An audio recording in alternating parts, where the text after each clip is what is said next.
You're running for Congress to represent Nebraska's 3rd Congressional District. Briefly, why are you running? Well, the process really started about a year and a half ago. I was just sitting with some friends in Pennsylvania. We were having a conversation, and you know, basically we were solving the problems of the world, complaining about the government, things like that, like you do.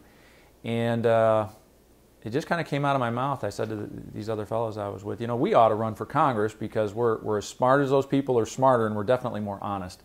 And of course, I didn't mean it at the time, but it got me thinking.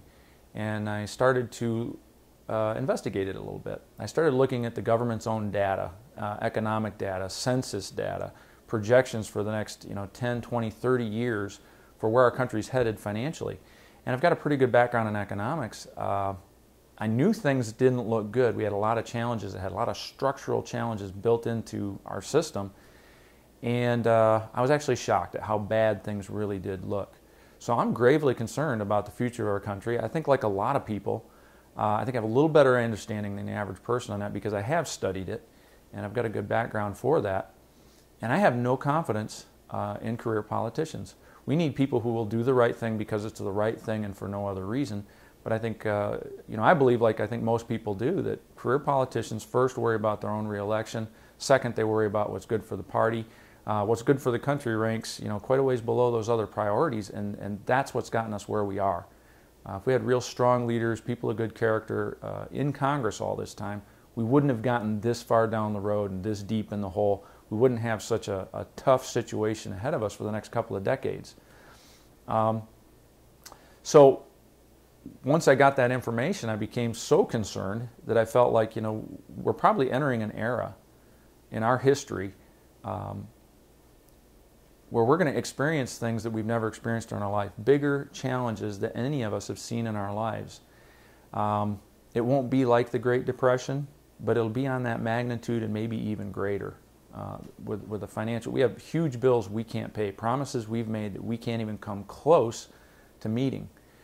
And once I had all that information, I had to study the nature of our district, the 3rd district. It's one of the most conservative in the entire country. Out of 435, I think it's easily in the top 10 most conservative districts. So within our district, and in the current political environment, when you put those together, a Democratic candidate doesn't have a chance. Democrats might as well not even show up. And so if we're ever going to unseat a conservative Republican, you really have to have 2 conservatives in the race. And one that's the conservative Republican and one that's a conservative something other than Democrat.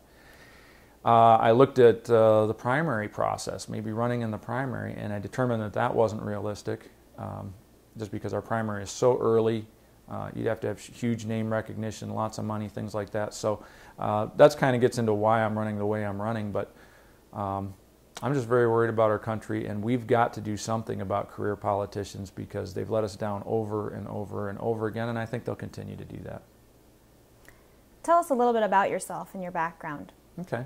Well, I actually grew up in Michigan. We had a little farm in Michigan, so I'm not a native Nebraskan. And I went to Michigan State University on an Army ROTC scholarship. After college, went on active duty in the Army. Became a ranger, I became a pilot, and I got married. I adopted my oldest daughter. A little while later, had a second daughter. Went off to Desert Storm. I was an attack helicopter platoon leader during Desert Storm. Unit did some real big things there, so we got some accolades for that. Eventually came back to the United States, and actually before that, while I was still in Germany, I got a master's degree in business administration in Germany. And then not long after coming back to the United States, my wife at the time left. She left me, she left the kids, and I became a sole custody single parent. And of course, that changed my life for a lot of years. That really defined a lot about my life from that point forward. So, being a sole custody single parent, it was pretty tough to see how I could be a good Army officer and a good father at the same time. So that's why I left active duty. From there, I went to Minnesota. I worked for Cargill for about 3 years in their steel division. I wrote my first book there. I've written 3. The first one, and it was really on education, focused on early American history. From Minnesota, I came to Nebraska. So in 1996, I came to Nebraska. My parents lived here. My dad was always a seed corn guy. And that was for family reasons. I felt that it'd be the best thing for my kids. My parents had a lot to do with helping me raise my kids. I got into the investment business. Eventually I had my own investment management firm. Wrote another book on economics and investing related to my business. I joined the Nebraska National Guard in 2001, started flying helicopters again. 2004, they offered me a full-time job as an instructor pilot, which is a great thing, to fly helicopters for a living, do it close to home, things like that. It's a pretty good opportunity. So I got out of the investment business, got into the full-time military again. In 2006, my unit was called up to go down to Arizona to support the Border Patrol. That was Operation Jump Start. George Bush sent about 6,000 troops down to those border states. All told, I spent about 6 months down there working with the Border Patrol and learned a lot about the real nature of what goes on along the border. In 2008, I married my longtime girlfriend, Dawn Zarnick, from Grand Island. And then that kind of brings us up to where we are now. So in June of this year, June 30th, I resigned from my full-time National Guard job because an Army officer can't run for a political office. And I launched my campaign. Great. Let's address some objections voters might have. Up front, people are concerned. There's 3 candidates. How can you guarantee or say that you won't split the vote and get the Democrat elected? And it's a good question because if I weren't doing this, if someone else were doing this and I was, on the outside looking at this, I'd have the exact same concern. I would be concerned. I've always been a conservative Republican, and my concern would be if I don't vote for the Republican and I vote for some, third party or independent candidate, yeah, it's going to throw the election to the person I really don't want. I don't want the Democrat to win. Part of that process of deciding to do this was studying the nature of the 3rd District in detail. Very conservative. We're more conservative than Republican, really. We don't have nearly as many registered Republicans as we do people who vote Republican. So a lot of Democrats and independents actually vote Republican because, as I see it, it's a conservative vote. So typically, Democratic candidates, and there are some exceptions I'll talk about, but typically Democratic candidates get 25% or less of the vote in the 3rd District. They get very little. And, for instance, in the last election against Adrian Smith, Jay Stoddard got 23%. He's a pretty well-known guy, and he's got some good business experience, not a bad candidate. And it was also in a cycle where Democrats did well nationwide. Barack Obama got elected, they got increases in Congress, and he got 23% of the vote. So that's a good typical example, but it holds true for gubernatorial races, Senate races, presidential races. When you look at this cycle, Democrats are very unpopular. A vote for a Democrat, people think of that as a vote for Nancy Pelosi and a vote for President Obama. So Democrats will do particularly poorly in this election. The candidate that's out there, a nice person, I like her, she's intelligent, but she's young, she's 28, doesn't have a lot of work experience, things like that. So not a real strong candidate, doesn't have a lot of money behind her. She got 18% of the total vote in the primary. I think she'll get about 18% in the general election. I think that's being generous, actually, because I think I'll get a couple of percent from her probably, but we'll say 18%. So she's really not a factor in the race. That leaves 82% to split between me and Adrian. I think no matter how it works out, we both end up probably having double the vote total that she gets. Now, there are exceptions, and people bring those up like Ben Nelson. Well, Ben Nelson always has lots and lots of money, powerful name recognition. A lot of people have felt good about him over the years and were fine with voting with him. If he ran in this election cycle, I don't think he'd win either. They also talk about Scott Klebb, who ran when the seat was open after Tom Osborne left. Scott Klebb was a very strong candidate. By any measure, he was a strong candidate. And he didn't really run as a Democrat, because even when Democrats run in this district, they don't make a big deal about the D after their name. They portray themselves as conservatives. So he had something like $1.2 million that was spent on his campaign, a lot of backing, and still he lost by a wide margin. He got 45%, which was very good for a Democrat, but still a long way from winning. So it's just not a factor. And if we can get beyond that with a lot of voters who have that concern, then I think that greatly increases my chances. It's just to get that kind of disqualifying concern out of their minds. People are concerned and maybe wonder why you didn't run in the primaries. You're a lifelong conservative Republican. Can you explain why you didn't run against Adrian in the primary? Yeah, the biggest reason, there's more than one reason, but really the trump card was that I couldn't afford it. I'm not a wealthy person. I don't have big money behind my campaign.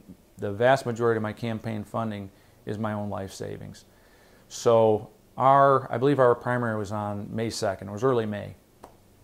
In order to run, you have to file and things like that. I would have had to quit my job no later than February, my military job. And so if I'd have done that, I'd be out of money by now. I just couldn't, financially, I could not have possibly done that. Beyond that, that reason's enough right there, but beyond that, because our primary is so early, and because of the way things are structured, incumbents have all the advantages across the board.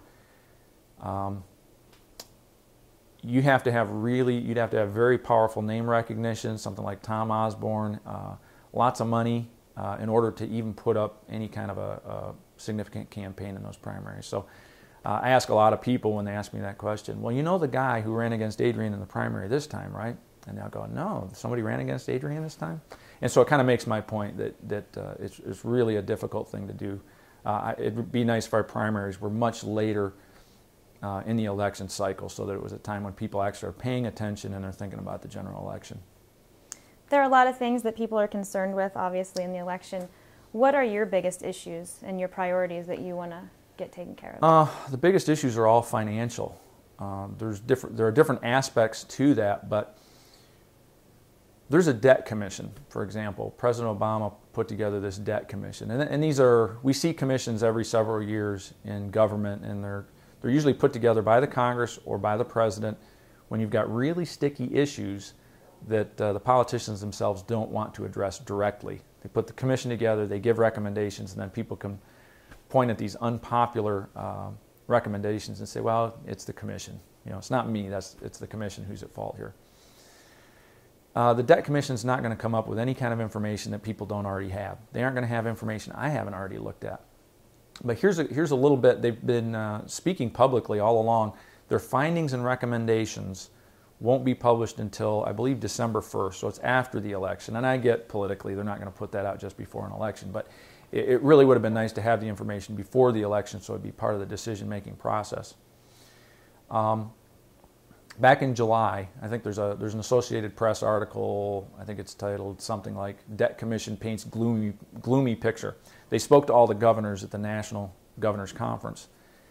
And one of the co-leaders, Erskine Bowles, who is Bill Clinton's White House Chief of Staff, he made this statement, if I try to get it just right here. He said, the debt is like a cancer that will truly destroy the country from within. This is not a guy who makes overblown statements. He's not a person who exaggerates. He means that. He means that sincerely, and I agree with him completely. He pointed out that by 2020, interest on the debt could be $2 trillion. We hear a lot of things in the news about these big numbers, and we don't know how to process them. $2 trillion is a very, very large number. So to put that in perspective, right now, this year, the Obama administration is expecting to collect just under $1 trillion in income taxes. Income taxes of $1 trillion. Imagine interest of $2 trillion. The entire Department of Defense budget, to include Iraq and Afghanistan, $663 billion. It's not even close to $1 trillion. All of the costs of the federal government, other than the Department of Defense, Social Security, Medicare, those programs, $704 billion. So $1 trillion is huge. $2 trillion just in interest is massive. And looking down the road in 2020, the largest single item on the federal budget, our largest cost, will be interest. Interest will be bigger than everything else.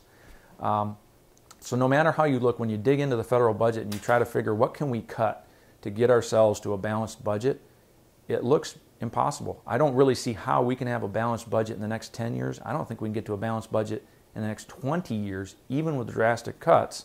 So we continue to dig ourselves in a deeper and deeper and deeper hole for 20 years. What makes this really, really tough is the fact that we're going to have a shrinking workforce. The baby boom generation is massive.